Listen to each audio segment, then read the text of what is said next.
आता आपण आजपासून न्यूमरिकलला थोडंसं स्टार्ट करणार आहे. न्यूमरिकल स्टार्ट करण्या अगोदर एक सगळ्यात महत्त्वाचं पार्ट म्हणजे तुम्ही क्वेश्चन्स रीड करायला शिकत चला. म्हणजे प्रॉब्लेममध्ये विचारले काय आणि त्यांनी कंडिशन कशी फ्रेम केली आहे हे थोडंसं जरा तुम्ही इमॅजिन करत गेलात तर तुम्हाला प्रॉब्लेम सॉल्व करण्याचा खरा आनंद आणि ते स्किल ऑटोमॅटिकली तुमच्यामध्ये येईल. म्हणजे नॉर्मली मुलं काय करतात की सर ह्याचा फॉर्म्युला सांगा आणि त्याला व्यवस्थित असं एक सॉल्व करून द्या की जेणेकरून आम्ही तेच फॉर्म्युला परत परत पुटअप करून आम्ही प्रत्येक प्रॉब्लेम सॉल्व करत जातो आणि नुसतं आमचं आन्सर येत राहील. That's not the perspective. म्हणजे आपला जो आता दृष्टिकोन असायला पाहिजे, मला ज्यावरून हे प्रॉब्लेम फ्रेम केलं आहे त्यावरून तरी असं वाटतं आहे की आपलं जे एज्युकेशन बोर्ड आहे ते आपल्याकडून इमॅजिनेशन करायला भाग पाडतं, पण आपणच त्याच्यापासून दूर पळत असतो. मग ह्या प्रॉब्लेममध्ये पण त्यांनी सुरुवात तशीच केलेली आहे. त्यांनी काय म्हणलेलं आहे, somehow an ant is stuck to the rim of a bicycle. म्हणजे काय तर एक कसं तरी का होईना एक मुंगी त्या सायकलच्या रिमवर अडकलेली.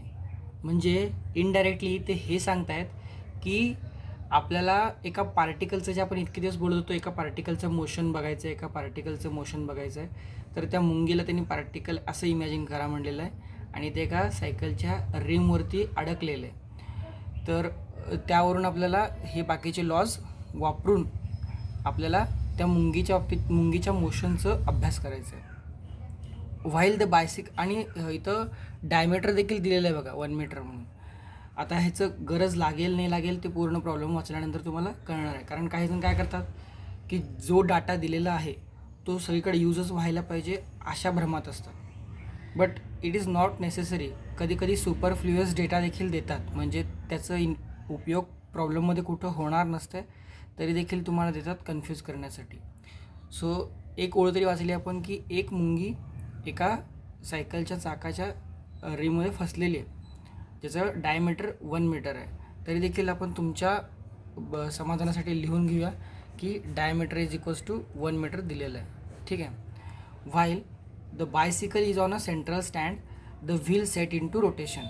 आणि आपण त्या सायकलला जे मधलं स्टँड असतं ज्याच्याने सायकल तिरकी होत नाही, फक्त असं अद्दर एखादं कुठलं तरी चाक अद्दर उभं राहतं बघा. जुन्या काळच्या ॲटलास सायकलला असत होतं मधलं स्टँड, किंवा आपल्या 2 व्हीलरला असतं बघा तसं स्टँड, मधलं स्टँड लावून ती त्या गाडीच्या चाकाला आपण रोटेशनमध्ये चालू केलं, म्हणजे रोटेशन द्यायला चालू केलेलं आहे, फिरवायला चालू केलेलं आहे अद्दर.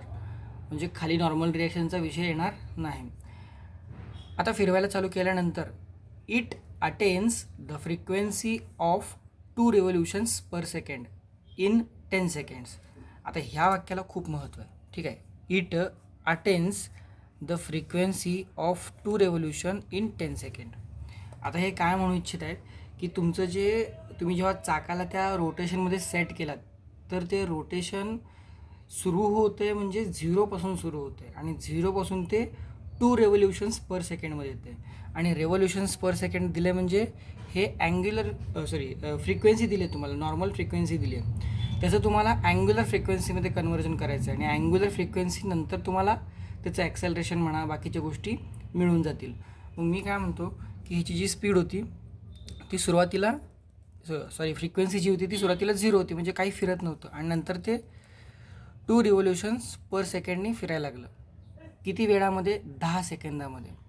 मग मी काय करतो, ह्यांना यनच्या भाषेमध्ये न ठेवता ओमेगाच्या भाषेमध्ये ठेवतो. तर 2πn इज इक्वल्स टू हे तरी 0च येणार आहे असं पण. आणि जर इथं बघायला गेलात तर 2πn is equals to 2π into 2 म्हणजे शेवटी 4π. हे 0 रेडियन पर सेकंड येतं, हे 4π रेडियन पर सेकंड येतं. तर रेडियन पर सेकंड काय आहेत, जे तुमची फ्रिक्वेन्सी आहे ना पर सेकंडवाली फ्रिक्वेन्सी, ज्याला RPS म्हणतात, तर त्या RPSला 2πने मल्टिप्लाय केलात तर तुम्हाला त्याचं ॲंग्युलर स्पीड मिळतं, ॲंग्युलर व्हेलॉसिटी मिळते. तर ही झाली आपली ॲंग्युलर व्हेलॉसिटी. आणि ती फायनलवाली सुरुवातीला किती होती? 0 होती, 0 रेडियन पर सेकंड. सुरुवातीला 0 होती रोटेशनमध्ये बसवायच्या अगोदर, आणि रोटेशनमध्ये बसवल्यानंतर एवढी झाली. आता ही ॲंग्युलर व्हेलॉसिटी आहे सुरुवातीची. ही ॲंग्युलर व्हेलॉसिटी आपलं रोटेशन पूर्ण झालं, म्हणजे रोटेशनमध्ये बसवल्यानंतर, आता रोटेशन मिळाले त्याला, तर हे एवढं चेंज झालं आहे आणि हे चेंज केवढ्या वेळामध्ये झालं आहे? 10 सेकंडमध्ये झालं आहे. ठीक आहे. हे जे व्हेलॉसिटीमधला बदल आहे तो 10 सेकंडामध्ये झालेला आहे. तर तुम्हाला आठवत असेल, वेळेच्या हिशोबाने व्हेलॉसिटीमध्ये होणारा बदल म्हणजे ॲक्सेलरेशन असतं असं मी सांगितलं होतं. जर तुम्ही ॲक्सेलरेशनचा व्हिडिओ नीट बघितला असेल तर वेळेच्या हिशोबाने व्हेलॉसिटीमध्ये होणारा बदल म्हणजे ॲक्सेलरेशन असतं. आणि मग इथं आपण ओमेगाबद्दल बोलतो आहे म्हणजे अँग्युलरबद्दल बोलतो आहे, गोष्टी सगळ्या लिनियरबद्दल बोलत नाही आहे. मग तुम्ही अँग्युलर ॲक्सेलरेशनबद्दल बोलायचं म्हटलं तर ओमेगामधला बदल कोणाच्या हिशोबाने? वेळेच्या हिशोबाने.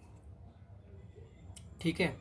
मग ओमेगा फायनल होतो 4π, ओमेगा इनिशियल होतो 0 आणि टाईम होतो 10. सो ह्याला असंच ठेवा, अल्फा इज इक्वल्स टू काय येईल आपलं? 4π/10 radian per second square. This is the acceleration of that wheel. आता हे ॲक्सेलरेशन होतं कारण त्यांनी पुढच्या वाक्यात म्हणलेलं पण आहे, विथ युनिफॉर्म अँग्युलर ॲक्सेलरेशन. हे जे झालेलं ना ते एका पर्टिक्युलर फिक्स कॉन्स्टंट ॲक्सेलरेशनने व्हायला लागलं. म्हणजे ॲक्सेलरेशन आहे ह्याच्यामध्ये, व्हेलॉसिटी सेम नसणार आहे सुरुवातपासून शेवटपर्यंत, चेंज होत राहणार आहे. तर त्या ॲक्सेलरेशनची व्हॅल्यू आपण इथं काढून दाखवली. आता हे अल्फा मिळालं, पण हे प्रॉब्लेममध्ये कुठंच विचारलेलं नाही आहे. अल्फाच्या पुढं जायचं आहे आपल्याला. आता अल्फाच्या पुढं जायचं आहे म्हणजे आता काय काढायचं आहे आपल्याला? Number of revolutions completed by the end in these 10 seconds. म्हणजे ह्या 10 सेकंडामध्ये त्यांनी किती रिव्होल्युशन्स पूर्ण केलेले आहेत त्या मुंगीने ह्या 10 सेकंदाच्या दरम्यान. तर 10 सेकंदाच्या दरम्यान किती रेव्होल्युशन्स पूर्ण केलेत त्यापूर्वी मी तुम्हाला एक गोष्ट सांगू इच्छितो. ती म्हणजे एक तरी सगळ्यात पहिली गोष्ट की एक रेव्होल्युशन म्हणजे 2π रेडियन डिस्प्लेसमेंट असते. एवढं लक्षात राहू द्या. एक रेव्होल्युशन म्हणजे 2π रेडियन असतं. ठीक आहे. आणि 2π रेडियन डिस्प्लेसमेंट म्हणजे 1 रेव्होल्युशन. उलटं पण आहे. मग त्याच बदली जर तुम्हाला मी असं विचारलं 4π रेडियन म्हणजे किती डिस्प्लेसमेंट सांगा रे म्हणलं, तर तुम्ही 2 रेव्होल्युशन सांगता. म्हणजे एक पूर्ण फेरी मारण्यासाठी 2π अँगल आपण कन्सिडर करतो ना, 2π अँगल डिस्प्लेसमेंट झालं असं म्हणू शकतो. तर एक रेव्होल्युशनला 2π रेडियन, तसं 2 रेव्होल्युशनला 4π. जेवढे रेव्होल्युशन असतील ना त्याच्यात डबल पाय केलं तर आपल्याला त्याचं अँग्युलर डिस्प्लेसमेंट मिळून जातं. ठीक आहे. तर आता मला काढायचं काय? हे रेव्होल्युशन्स काढायचे आहेत. रेव्होल्युशन्स काढायचे आहेत म्हणजेच काय काढायचं आहे? डिस्प्लेसमेंट काढायचं आहे. मग आता डिस्प्लेसमेंटसाठी मला कायनेमॅटिकल इक्वेशन वापरावे लागतील. आता कायनेमॅटिकल इक्वेशन माझ्याकडं लिनियरसाठी आहेत. लिनियरवरून मी अँग्युलरचे काढू शकतो, काही प्रॉब्लेम नाही. So S is equals to ut plus half at². ठीक आहे. हे झालं लिनियरसाठीचं. मग मी जर अँग्युलरसाठीचं काढायचं म्हटलं तर यसच्या बदली काय येऊ शकतं? थिटा. यूच्या बदली ओमेगा इनिशियल इंटू टाईमचं तर टाईमच असणार, हाफचं तर हाफ, अल्फा आणि t². ठीक आहे. अँग्युलरसाठी चेंज झालेली क्वांटिटी बघा. ठीक आहे. आता हे अँग्युलरसाठी आपल्याला कायनेमॅटिकल इक्वेशन वापरता येते का? आपल्याला थिटा काढायचं आहे. आता मग थिटा काढायचं तर ठीक आहे, थिटा काढा. ओमेगा इनिशियल आपला किती आहे रे? 0 आहे. Omega initial it will be 0, this part will be 0. आता हाफला हाफ, अल्फा आपला 4π/10 रेडियन आला आहे आणि टाईम आपला टोटल 10 सेकंड लागलं आहे, 10चा स्क्वेअर आला. थिटा काढायचं आहे, थिटाच किती झालं आहे ते काढायचं आहे. तर हे झालं 10 1 जा आणि हे 10 10 जा, हे 2 1 जा, 2 2 जा. शेवटी आन्सर राहतं बघा 20π राहतं आहे. 20π रेडियन राहतं आहे. ठीक आहे. आता 20π रेडियन म्हणजे तुम्हाला मी तर काय म्हणलो तो 2π रेडियन म्हणजे 1 रेव्होल्युशन. मग 20π रेडियन म्हणजे 10 रेव्होल्युशन येणार नाही का? सो आन्सर विल बी, पहिल्याच answer, number of revolutions completed 10 revolution in 10 seconds. पुन्हा एकदा बघून घ्या. कायनेमॅटिकल इक्वेशन वापरलेली आपण. कायनेमॅटिकल इक्वेशन कशाला वापरतो? काही क्वांटिटी माहीत असतील, त्यातली एखादी अननोन क्वांटिटी काढायची असेल तर कायनेमॅटिकल इक्वेशन वापरतो. ठीक आहे. आता दुसरा पार्ट जर बघायला गेला आपला, दुसरं काय काढायचं आहे? Time taken by it for first complete revolution. आता फर्स्ट कंप्लीट रेव्होल्युशन म्हणजे पहिल्या फेरीसाठी किती वेळ लागेल त्याला.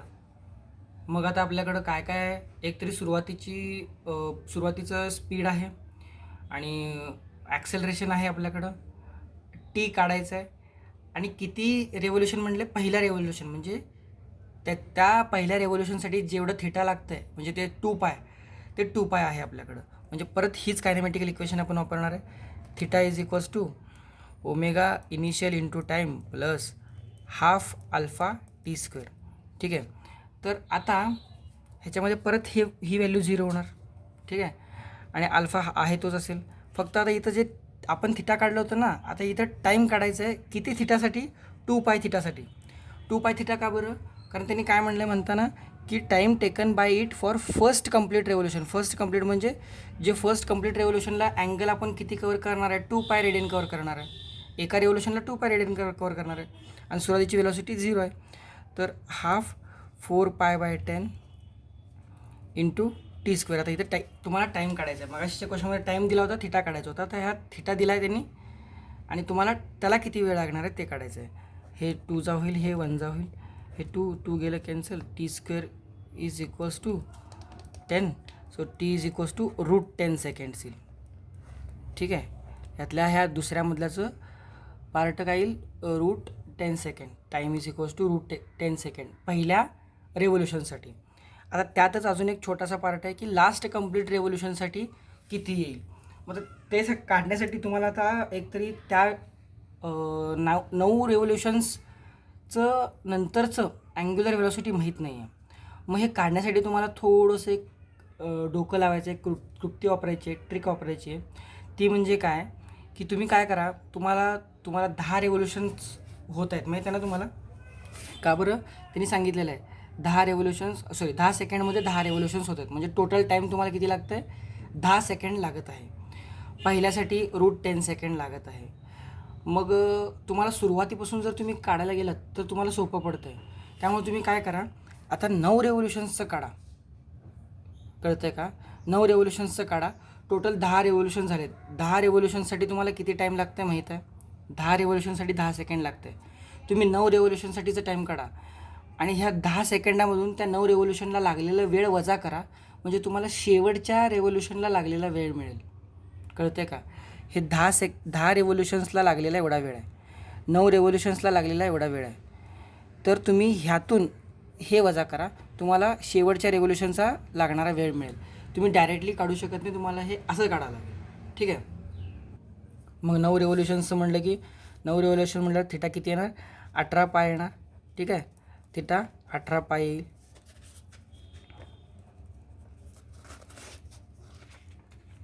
थिटा 18π म्हणजे हे परत आणि 0 होणार. थिटा 18π आणि हाफ 4π/10 टी स्क्वेअरला टी स्क्वेअर. आता टाईम तुम्ही 9 रेव्होल्यूशनसाठीचं टाईम काढते लक्षात ठेवा. आपल्याला शेवटच्या रेव्होल्यूशनचं काढायचं आहे. म्हणजे पहिला 9चं काढा, 10चं तुम्हाला माहीत आहे. 10साठी जे लागणारा टाईम आहे त्यातून 9साठी लागणारा टाईम वजा करा, तुम्हाला शेवटच्यासाठीचा टाईम मिळून जाईल. That's the trick here you have to use. Pi गेलं, 2 2 जा, 2 1 जा, 2 9 जा. So T square is equals to 90 second आलं, 90 आलं. T is equals to √90 second आलं. ठीक आहे. तर तुम्हाला ह्या 9 रेव्होल्यूशनसाठी √90 सेकंड लागत आहेत. 10 रेव्होल्यूशनसाठी 10 सेकंड लागत आहेत. आता मग या शेवटच्या रेव्होल्यूशनसाठी किती लागेल, तर हे 10 सेकंडमधून हे √90 सेकंड वजा करा. तुम्ही जर तुमच्याकडं लॉग टेबल असेल तर लॉग टेबलने तुम्ही काढा √90 किती येतं आणि 10 सेकंड किती आहेत. 10 सेकंडमधून त्या √90 सेकंडला वजा करा, तुमचा आन्सर येईल 0.51 समथिंग, जे की आपल्या आन्सरशी मॅच होते. ठीक आहे. And that's the problem. काय नाही केलेलं आहे, अल्फा कसं काढलेलं आहे बघा, एका रेव्होल्यूशनला किती रेडियन असतं बघा, आणि कुठली कायनेमॅटिकल इक्वेशन वापरली बघा. शेवटचा पार्ट तुम्हाला शेवटच्या रेव्होल्यूशनसाठी टाईम कसा काढायचा ते तुम्हाला सुरुवातीची कंडिशन वापरून काढायची. म्हणजे 0पासून 9 रेव्होल्यूशन्सपर्यंतचं एक वेगळं कन्सेप्ट बघायचं, 0पासून 10 रेव्होल्यूशनपर्यंतचं कन्सेप्ट बघायचं, आणि ह्या 10 सेकंडमधून हे 10 रेव्होल्यूशनसाठी लागणाऱ्या वेळेमधून 9 रेव्होल्यूशनसाठी लागणारा वेळ वजा करा, शेवटच्या रेव्होल्यूशनचा तुम्हाला वेळ मिळेल. तुमच्याकडे दुसरं कुठला आयडिया असेल तर तुम्ही त्याच्याने ट्राय करू शकता, पण बेस्ट वे हे सगळ्यात शॉर्टकटमध्ये होतं. प्रॉब्लेम पुन्हा एकदा समजून घ्या आणि पुन्हा एकदा व्हिडिओ बघा, तुम्हाला नक्की समजेल.